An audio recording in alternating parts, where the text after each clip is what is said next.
Hi, I'm Anastasia, and today I'll be talking about the Masterton Dusenberry House. Hello, my name is Anastasia Abramova, and today I will be sharing the story of the Masterton Dusenberry House. Located in Bronxville, this home belongs to Alexander Masterton and his family.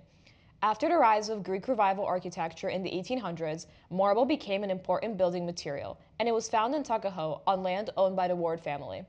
He purchased the land close to Abijah Morgan's marble quarry, but because of legal complications, he only gained full ownership of it several years later. Over the years, Masterton became very successful as a quarry owner, and he made significant contributions to the industry. Let's talk about Masterton's personal life. He lived in this house with his wife and 7 children. What a big family! Masterton was of Scottish descent, and he moved to New York as a teenager around 1818.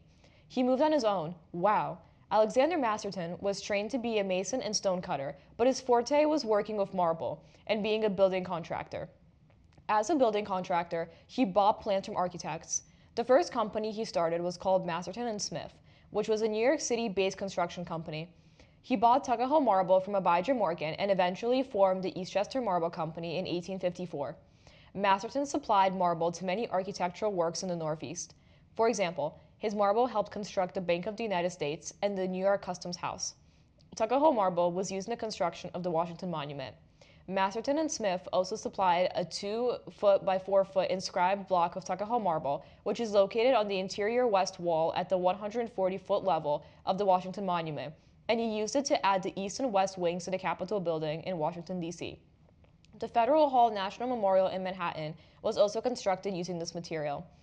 The marble company clearly made the Mastertons a very wealthy family. With the money earned from the marble quarry, Masterton was able to buy a house in Bronxville as a residence, and not just a workplace. In addition, a famous portrait of Alexander Masterton and his wife and children was commissioned by Masterton, and it was an example of a conversation piece, a popular style in European and American art. Masterton's purchase of the Bronxville property, as well as his commission of a family portrait, were both indicative of his high social status. Alexander Masterton died in 1859, and Mary Masterton Dusenberry, his daughter, inherited the house. Masterton's descendants retained the house for 124 years until it was sold in 1986 after the death of Masterton's granddaughter. Even though running the quarry made the Masterton family successful, jobs at such sites posed challenges. This career not only made workers susceptible to life-threatening injuries, but also required precise skills. If an error was made in making the rift in the marble, it would crumble and go to waste.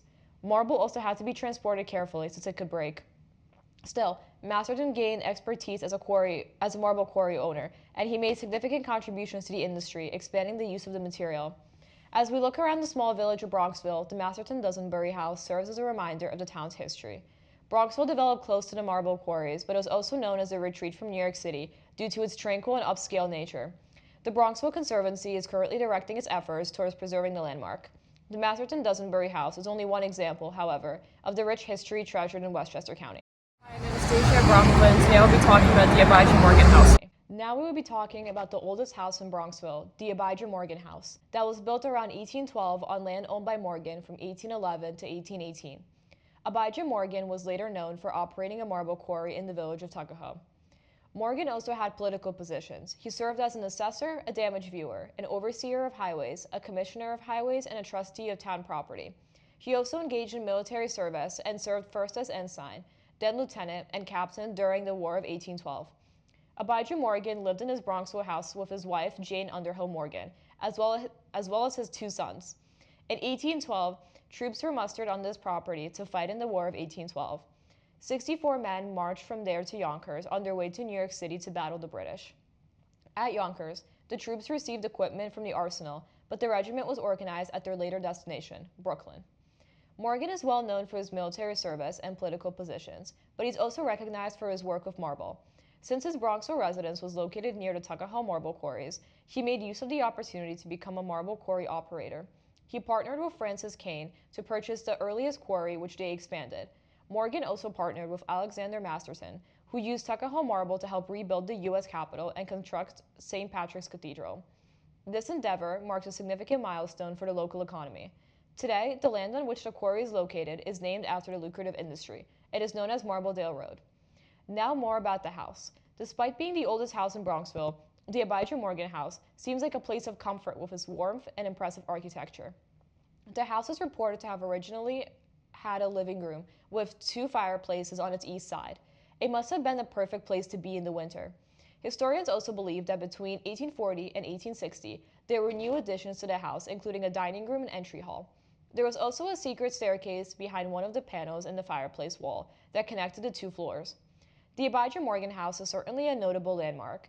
Not only has the house stood for more than 200 years in Bronxville, but it served as a crucial location during one of the most significant wars in history, the War of 1812. Abijah Morgan had an interesting background, working in many political positions and playing an important role in the Tuckahoe marble industry. The Bronxville Conservancy is currently directing its efforts towards preserving the landmark. Abijah Morgan's diverse experiences and his contributions highlight his multifaceted impact on his community, while his house stands as a reminder of Bronxville's history.